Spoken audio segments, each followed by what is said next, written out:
Estamos de volta aqui no Papo com Ela e hoje a gente conversa um pouco mais sobre o papel que o intestino desempenha aí na nossa saúde como um todo. E para isso eu converso agora com o nosso convidado, ele que é gastrocirurgião e endoscopista, Eduardo Barros Baruch. Doutor Eduardo, muito obrigada por aceitar o nosso convite para que a gente pudesse fazer esse bate-papo aqui no programa, levando informação para quem está nos assistindo. Queria que você pudesse dizer para a gente, doutor, por que vem essa afirmação de que o nosso intestino seria o nosso segundo cérebro? De onde sai essa conexão entre uma coisa e outra? Boa noite, Michele, tudo bom? É um prazer estar aqui, obrigado pelo convite, né? Imensa honra estar aqui respondendo essas questões com você. Então, Michele, o intestino, ele muitas vezes sempre foi desvalorizado, né? Não tinha um segmento adequado, né? Muitas vezes as pessoas queriam tratar outras coisas e deixar o intestino por último, né? Só que é um órgão extremamente vital no nosso organismo, né? Todo o trato gastrointestinal, desde a boca até o final do intestino grosso, todo ele compreende muitas doenças que ainda a gente tem muita dificuldade de entender, certo? São órgãos vitais, né? São doenças que cada vez mais a gente vem diagnosticando com tratamentos inovadores, cada vez mais, né? Muitas doenças relacionadas ao intestino e trato gastrointestinal estão correlacionadas a doenças psicossomáticas, ou seja, ligadas extremamente com o sistema nervoso, né? Então, o cérebro e o intestino estão extremamente ligados, né? São órgãos vitais e que estão muito ligados, e isso cada vez mais na área médica a gente vem descobrindo e visualizando isso. Quando você fala sobre doenças psicossomáticas que podem ter a sua origem, né, nesse sistema gastrointestinal, poderia citar exemplos para a gente? Porque, assim, você disse, muitas vezes as pessoas querem deixar o intestino em segundo plano e, na verdade, a gente precisa começar por aí, né? Exatamente, Michele. Que acontece, né? Tem muitas doenças que são extremamente ligadas ao sistema nervoso, como eu falei. São as doenças desencadeadas pelos efeitos psicossomáticos, né? Então, vou dar um exemplo. A famosa síndrome intestino irritável, né? Muitas vezes, muita gente já ouviu falar, muitas vezes pessoas se diagnosticam com essa doença, porém não procuraram especialista e nem fizeram os exames para tal diagnóstico, né? O síndrome do intestino irritável é uma doença extremamente ligada com a parte nervosa, né? Com o cérebro nosso. Ela é um diagnóstico que a gente chama na medicina de diagnóstico diferenciado, exclusão, né? Então, a gente tem que excluir várias outras doenças para se pensar na síndrome do intestino irritável, né? O que seria esse intestino irritável? Pessoas que desencadeiam um fator de estresse muito importante, são cobradas, né? São aquelas pessoas que estão no extremo do nervoso, né? Um quadro de depressão, ansiedade, compulsão intensa, e desencadeiam sintomas gastrointestinais, principalmente abdominais e intestinais, né? Seriam eles cólicas, episódios de diarreia, que podem intercalar com quadros de prisão de ventre, né? Que é o que a gente chama de constipação, né? Que é o clássico do intestino irritável, que é intercalar diarreia com a constipação, né? Cólicas, muitos gases, isso principalmente pós ou pré um fator desencadeante, né? Um estresse muito importante. A gente vê muito em jovens hoje em dia, principalmente na faculdade ou no ensino médio, que a cobrança vem se tornando cada vez maior, né? Então, véspera de vestibulares, véspera de provas importantes, concursos. Então, são momentos que desencadeiam muito, uma descarga nervosa muito intensa, e isso desencadeia o nosso intestino, né? Fora outras doenças que a gente pode também lembrar, doenças autoimunes, né? O que são as doenças autoimunes? São doenças que nosso organismo estabelece contra a gente, né? Contra o nosso próprio organismo, né?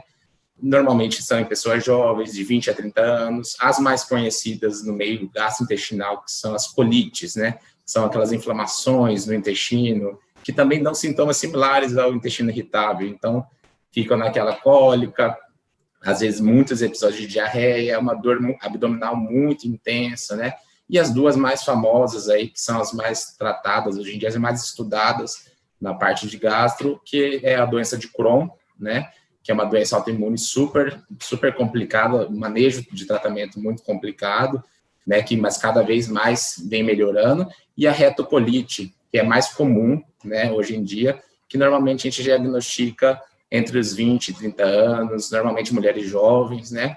Que tem esses quadros, né? De cólica intestinal, muitos gases, episódios múltiplos de diarreia, e às vezes até diarreias com sangue, né? Que é o principal na hora que o paciente chega no consultório, chega no pronto atendimento, que a gente vê esse tipo de paciente, é uma das primeiras coisas que a gente pode pensar, são essas colites que são extremamente ligadas ao nervoso, ao psicossomático do paciente.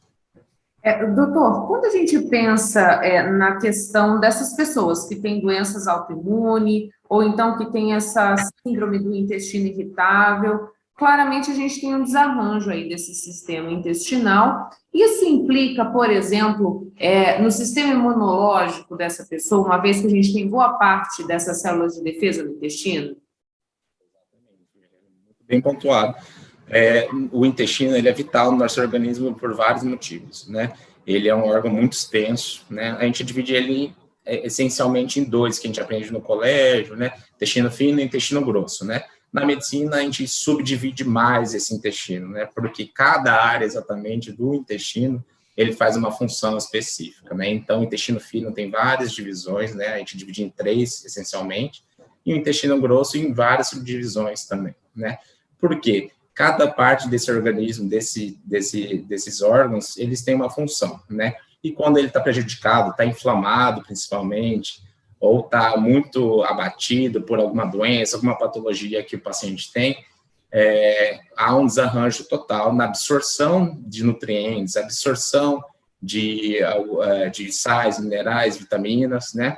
E isso causa piora no sistema imunológico do paciente, né? Então, é uma coisa corroborando a outra, né? São extremamente ligadas. Então, às vezes, o paciente tem uma colite, tem uma doença de Crohn, né? Tem uma má absorção de muitas vitaminas e sais minerais, e isso prejudica ainda mais o tratamento, porque a pessoa fica mais imunodeprimida, a imunidade cai mais ainda, então é um tratamento mais difícil de ser feito. Assim como doenças mais altas, né? Não falando só do intestino, mas doenças do estômago e do começo do intestino fino, ali, por exemplo, um paciente com uma doença celíaca, né, que é a famosa intolerância ao glúten, certo? Que são doenças que hoje, cada vez mais, a gente vem diagnosticando, que antes a gente não tinha, todo mundo fala, hoje em dia todo mundo tem intolerância. Na verdade, a gente vem diagnosticando mais, né, Michele? Então, as pacientes vêm procurando mais atendimento, procurando consultório, os exames cada vez mais aprofundados, a endoscopia hoje, a gente tem um padrão de excelência muito bom, né? Com as biópsias, avaliação boa, né? Um endoscopista bom para avaliar decentemente uma mucosa, ver essas patologias que prejudicam nessa absorção geral de vitaminas e tudo mais, que prejudicam, claro, na questão da imunidade dos pacientes.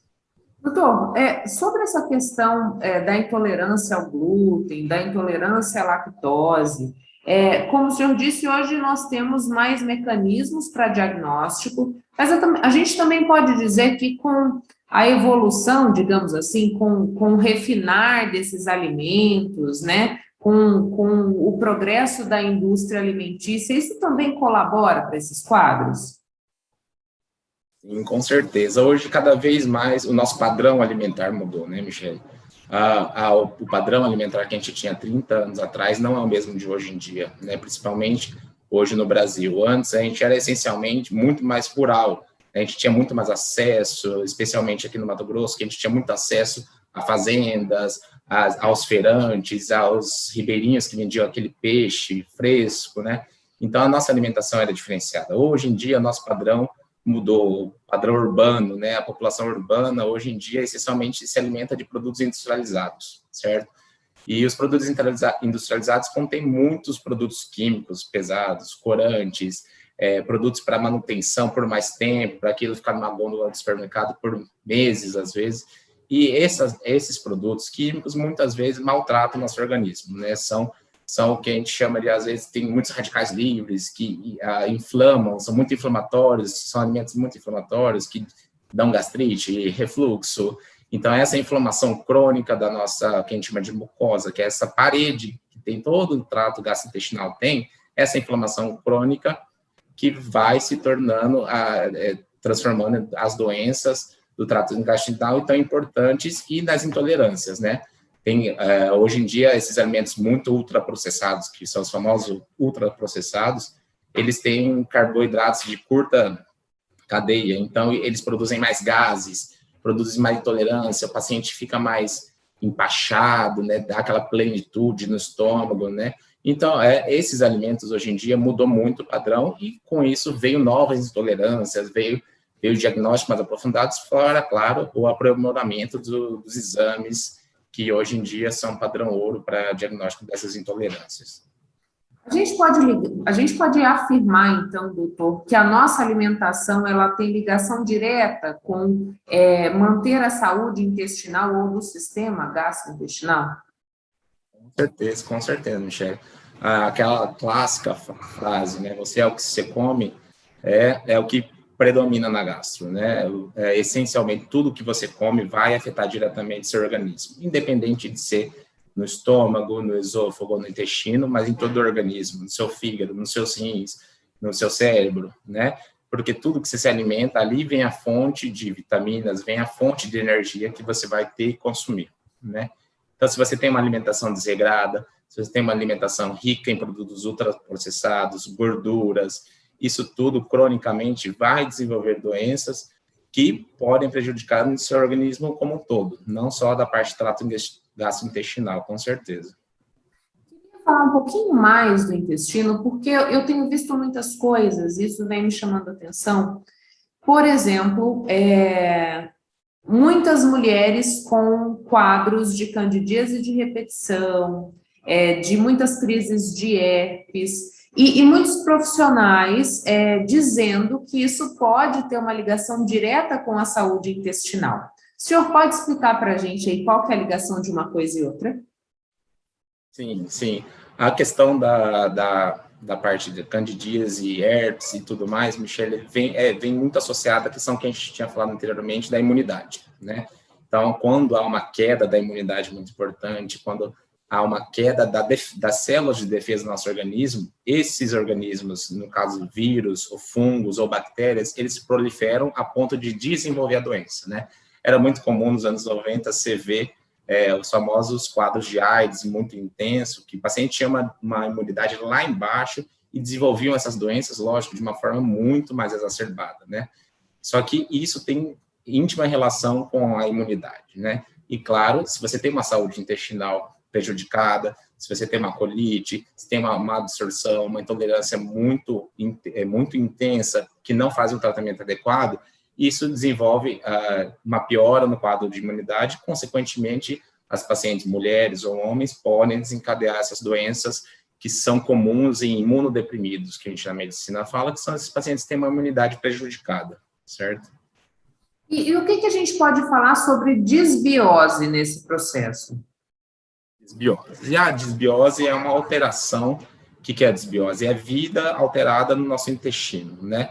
Então, nosso intestino, tanto o fino como o grosso, o estômago, todo ele é compreendido de vários componentes bacterianos, várias bactérias, que são boas para o nosso organismo, certo? O que elas fazem ajudam na digestão, produzem os gases e fortalecem a sua microbiota intestinal, que são as bactérias normais, né? A desbiose é quando tem uma alteração nesse componente de bactérias do intestino, né? Em causa do famoso desarranjo intestinal, né? Então, as bactérias ruins se sobressaem em relação às bactérias boas, né? Então, na desbiose, muitos pacientes chegam no consultório já falando, doutor, eu tenho desbiose. Ficou muito comum e muito fácil falar, porém, é um diagnóstico super difícil de fazer, né? O tratamento é delicado, não é tão simples. E assim como o intestino irritável, é um diagnóstico que a gente tem que primeiro excluir umas causas mais graves, né, como uma colite, uma intolerância mais intensa a algum alimento, né, para a gente chegar nessa desbiose, né, fora os exames de sangue e exames de cultura que a gente pode pedir, né. Então, na verdade, essa desbiose é um desarranjo intestinal, né, que prejudica a qualidade de vida totalmente do paciente. O paciente não tem uma vida social adequada, não consegue ir a um shopping, a um cinema, porque às vezes precisa ter a urgência intestinal, né? Precisa ir no banheiro com urgência porque está em episódio de diarreia que não consegue segurar muitas vezes. Então, a qualidade de vida do paciente fica muito prejudicada. Doutor, pensando num quadro que deve ser de preocupação, né, para quem está assistindo a gente. Quando que a pessoa precisa procurar ajuda, né? Quais são os sintomas que a gente precisa estar alerta para que a gente busque um profissional e possa fazer esse tratamento? Boa pergunta, Michele. Assim, na nossa área, a gente tem o trato alto e o trato baixo, né? Tanto na endoscopia como na colonoscopia, a gente avalia praticamente todo o trato gastrointestinal, né? Na parte alta, o que a gente tem que ficar alerta, né? Com episódios de dor na boca do estômago ali, muito intensa, que não melhora com medicação, está procurando pronto atendimento, não melhora. Dor ao deglutir, então você vai engolir um alimento, sente aquele esforço aqui no peito, parece até uma dor no coração, né? Isso é um alerta, tem que procurar atendimento. E, claro, vômitos, que às vezes pode vir incoercíveis, vomitar, e às vezes vômitos com sangue. São sinais de alerta da parte alta, né? A parte baixa, né? Que seria a parte mais intestinal. A gente tem que ficar atento quando tem cólicas muito intensas, que não melhoram com medicação e estão sempre vindo com constância, certo? Episódios de diarreia muito intensa. Às vezes a diarreia, o paciente percebe que a diarreia vem com um muco espesso, não é aquela diarreia clássica de infecção intestinal, é aquela diarreia diferente, parece um catarro, né? Ou um episódio de diarreia com sangue, esse é um sinal de alerta bem grave, que você tem que procurar imediatamente o pronto atendimento ou o consultório do seu gastroenterologista, certo? Para avaliar melhor o que está acontecendo, né? Porque essas colites, por exemplo, se você não diagnosticar tão brevemente, podem complicar com casos graves que até precisem de cirurgia para correção. A gente ainda tem uma resistência para procurar auxílio em razão dos exames que precisam ser feitos, principalmente quando a gente fala de sistema intestinal? Sim, Michele, a gente vê muita ainda, não questão de preconceito, mas assim, um receio de fazer exames, né? Isso da população em geral, né? Tanto dos mais humildes até as classes mais altas, porque os pacientes só procuram atendimento quando tem sinal, e normalmente quando o organismo dá um sinal, é sinal de que alguma coisa já está muito errada, já passou da hora de começar o tratamento, né? Então, na parte gastrointestinal, o que é de prevalência? A gente sempre frisa para os pacientes no consultório, em todo momento, que são doenças que a gente tem que ter rastreio, a gente tem que prever. Assim como uma mulher procura o ginecologista desde a adolescência, quando começa a menarca, aquele episódio primeiro de menstruação, que a menina vai procurando ginecologista para fazer preventivos, tem os preventivos gastrointestinais. Então, a gente tem que fazer uma endoscopia com rotina, se você tem episódios de dor intensa, aquela gastrite crônica, né? E da parte intestinal, se você tem, no mínimo, 40 a 45 anos, procurar fazer a primeira colonoscopia de preventivo, para a gente, se descobrir alguma lesão, algum pólipo, que são aquelas verruguinhas que dão no intestino, a gente retirar e ressecar, para não deixar evoluir para um câncer, uma coisa mais grave, né? Então, hoje em dia, a parte gastrointestinal é totalmente preventiva, né? Tanto nos exames que a gente faz, né? Como na alimentação. O que eu friso muito no consultório é isso, o paciente, você é o que você come. Então, se você faz uma prevenção, uma alimentação mais regrada, uma atividade física regularmente, no mínimo 3 vezes na semana, com bastante aeróbica, isso é um preventivo para suas doenças gastrointestinais, isso é um preventivo para a sua saúde, né? E isso melhora como um todo o seu organismo. Então, só para a gente reforçar, atividade física, alimentação o mais natural possível e água, né, doutor? Água, hidratar bastante. Nessa época, então, Michele, haja água para tomar, né? Tá, joia, Eduardo. Muito obrigada pelos esclarecimentos aqui no Papo com Ela. Não saia daí, a gente volta em instantes.